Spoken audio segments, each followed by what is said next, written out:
sekarang dah mula orang-orang Melayu tidak ajarkan anak-anak dia cakap bahasa Melayu. Mana kenapa ya sekarang ini bahasa Melayu masih dipinggirkan?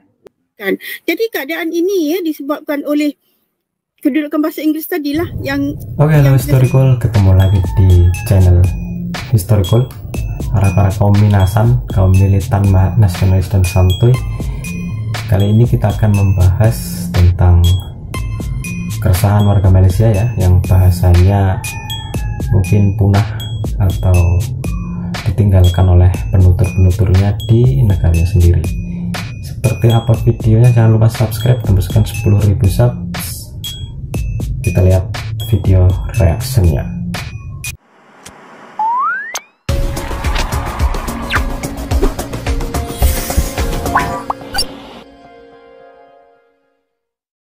Jangan ingat, haiwan saja boleh pupus. Bahasa pun boleh pupus, tahu?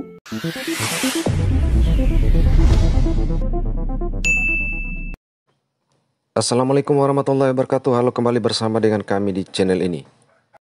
Ya, orang sering mengatakan bahwa flora dan fauna bisa punah jika tidak dilindungi. Namun pertanyaannya, apakah suatu bahasa bisa punah? Jawabannya tentu ya. Di zaman modern dengan perkembangan teknologi informasi dan proses asimilasi budaya-budaya baru, suatu budaya bisa punah, termasuk bahasa, yang mana bila terjadi pergeseran dalam penggunaan bahasa dan meninggalkan bahasa ibu atau bahasa-bahasa lokal yang secara bertahap dapat digantikan dengan bahasa lain atau bahasa-bahasa yang lebih dominan. Hal ini tidak hanya terjadi pada bahasa ibu atau bahasa lokal, namun bisa juga terjadi pada bahasa kenegaraan, jika rakyatnya terkontaminasi dengan budaya baru dan bahasa-bahasa yang lebih dominan. Nah, misalnya di negara tetangga yang jika diperhatikan bahasa kenegaraan dapat dikatakan mengalami pergeseran yang sangat signifikan. Tak hanya generasi muda, namun generasi tua pun dalam berkomunikasi mencampur adukan dan bahkan ada yang tidak bisa menuturkan bahasa kenegaraan dan diganti dengan bahasa Inggris ataupun bahasa yang dikenal saat ini yaitu bahasa rujak.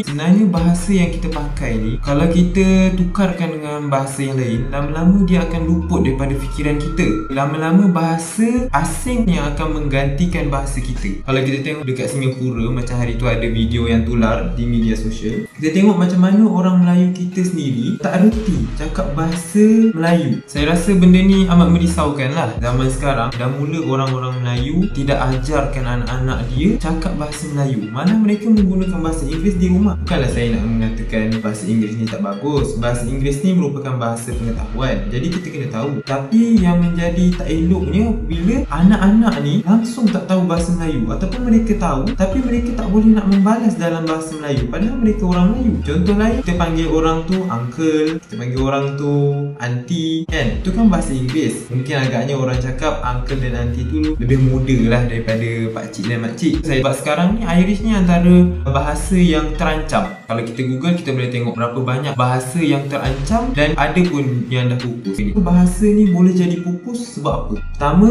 bila ada faktor luar, umpamanya tentera, ekonomi, agama dan pendidikan. Itu adalah faktor-faktor yang UNESCO berikan. Dan ada juga faktor dalaman, umpamanya sikap negatif bangsa itu sendiri terhadap bahasa mereka. Jadi kesimpulannya, apa yang kita perlu buat, cabar diri anda untuk bercakap bahasa Melayu tanpa rojak, tanpa menggunakan sikit-sikit bahasa Inggeris, sikit-sikit bahasa Inggeris. Hal ini mengundang keprihatinan dari pakar-pakar atau orang-orang yang peduli dengan bahasanya, dan malah ada yang memprediksi bahwa bahasa Melayu bisa punah di negara-negara jiran.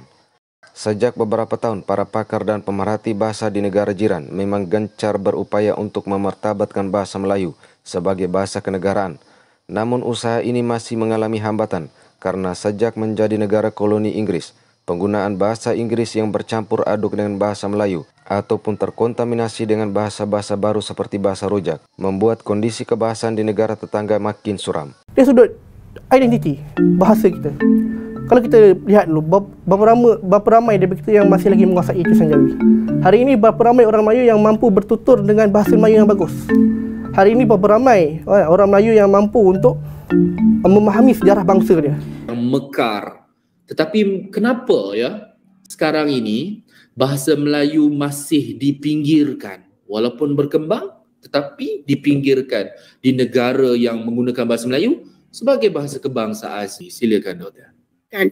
Jadi keadaan ini disebabkan oleh kedudukan bahasa Inggeris tadilah yang kita sebutkan tadi, yang mana ada sehinggakan wujud je istilah bahasa Indonesia English, Malaysia English, Singapore English. Kenapa? Kerana mereka khususnya penutur bahasa itu membandingkan kedudukan bahasa Melayu dengan bahasa Inggeris, yang mana bahasa Inggeris kita ketahui merupakan suatu bahasa yang secara meluasnya digunakan sebagai bahasa perhubungan di mana-mana di merata secara global jadi bila dibandingkan ini yang nampak seolah bahasa Melayu itu terpinggir. Kenyataan sekarang ini, kalau kita lihat sekarang ini, sebenarnya bukan semua rakyat yang berwarga negara Malaysia, kalau kita lihat pada sudut pandang di Malaysia sebagai negara, kita tak semua penutur ataupun masyarakat atau warga negara Malaysia itu menggunakan bahasa Melayu ataupun tahu bahasa Melayu, mahu berkomunikasi dalam bahasa Melayu. Bukan semua. Walaupun warga negara Malaysia, walaupun telah diberikan kedudukan bahasa Melayu itu sebagai bahasa kebangsaan, sebagai bahasa rasmi, malah dalam masyarakat Melayu itu sendiri banyak yang lebih mengagungkan penggunaan bahasa asing, penggunaan bahasa Inggeris dalam berkomunikasi, dalam berinteraksi berbanding dengan bahasa Melayu itu. Dan dengan itulah bahasa Melayu seolah-olahnya terus dipinggirkan. Bahasa Melayu sebagai yang punya kedudukan sebagai bahasa kebangsaan seolah-olahnya semakin terbatas. Korang perasan tak, ramai dalam kalangan rakyat Malaysia termasuk orang Melayu tak boleh bercakap dalam bahasa Melayu dengan betul. Termasuklah sebahagian ahli politik kita. Tengok saja dalam Dewan Rakyat. Nanti dulu. Kemudian tengok pula segelintir pempengaruh kita sama ada di TikTok ataupun Instagram yang cuba buat isi kandungan dalam bahasa Melayu, tapi bahasa Melayu dia teruk sangat. Tata bahasa dia pun teruk. Ada tak yang menegur? Ada tak mereka yang cakap berterabur ni rasa malu? Langsung tak ada kan? Tapi cuba kalau ada yang tak boleh bercakap dalam bahasa Inggeris dengan betul, mesti kena hantam kau punya, betul tak? Itu menunjukkan bahawa bahasa Melayu memang tak ada nilai, sebab orang tak kisah langsung sama ada kau boleh bercakap dengan betul ataupun tidak. Dan orang yang cakap bahasa Melayu dengan teruk tu tak ada rasa malu pun. Korang tengok je lah dekat Dewan Rakyat. Kedua, cuba tanya orang kita ataupun orang asing, kenapa nak belajar bahasa Inggeris dan bahasa Cina? Jawapan mereka mesti sebab perniagaan dan peluang pekerjaan kan? Kalau bahasa Arab, sebab nak faham Quran, nak belajar di Arab. Tapi cuba tanya orang asing, kenapa nak belajar bahasa Melayu? Jawapan diorang mesti sebab sama ada nak jadi TikToker. Saya dah jumpa ramai dah TikToker Asia dan Eropah yang dah mula belajar bahasa Melayu sebab nak buat video TikTok supaya mereka dapat lebih ramai pengikut orang Melayu. Begitu juga ada yang sebab nak dapat potongan harga daripada pakcik-makcik dekat pasar ni. Tapi tak ada siapa cakap nak belajar sebab pendidikan atau nak menjalankan perniagaan pun. Nampak sangat bahasa ni tak ada nilai. Pelajaran sains dan matematik di negara China dalam bahasa Cina. Di Jepun dalam bahasa Jepun. Mereka boleh terjemahkan setiap perkataan asing ke dalam bahasa ibunda mereka.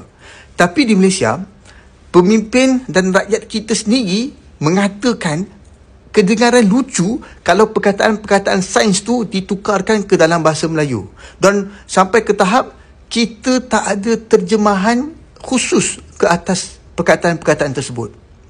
Ini faktanya. Sakit hati macam mana pun korang, apa yang saya cakap ni adalah realiti. Sesungguhnya bahasa Melayu hanyalah bahasa kaum Melayu kampung. Bukan bahasa Melayu di bandar, bukan bahasa Melayu untuk orang politik, perniagaan maupun pendidikan. Saya bagi pendapat bahawa dalam jangka masa 10 tahun aja, 2 kali pilihan raya, tak ada lagi tanah Melayu. Suatu bahasa bisa punah apalagi tidak memiliki penutur ataupun kegunaan apapun dalam penulisan maupun dalam komunikasi, sehingga ia hanya menjadi sebuah sejarah. Hal ini tidak hanya terjadi di negara tetangga, namun juga terjadi di Indonesia, yang mana selain memiliki bahasa Indonesia sebagai bahasa persatuan, namun ada ribuan bahasa daerah yang di Indonesia. Akan tetapi dalam beberapa riset, ada beberapa bahasa daerah yang sudah punah karena tidak ada lagi penuturnya. Sehingga diharapkan kepada setiap generasi bangsa ini yang berada dari Sabang sampai Merauke untuk tetap membudayakan bahasa daerah sebagai kesana dari budaya Indonesia. Ya, jadi seperti itu aja teman-teman. Silahkan tonton videonya di link sumbernya. Jadi kita harus bangga jadi orang Indonesia karena bahasanya itu selalu berkembang dan dipelajari oleh banyak negara. Oke, terima kasih. Jangan lupa subscribe, like, yang mau gabung di langganan juga boleh. Sampai jumpa di video reaction berikutnya. Bye bye.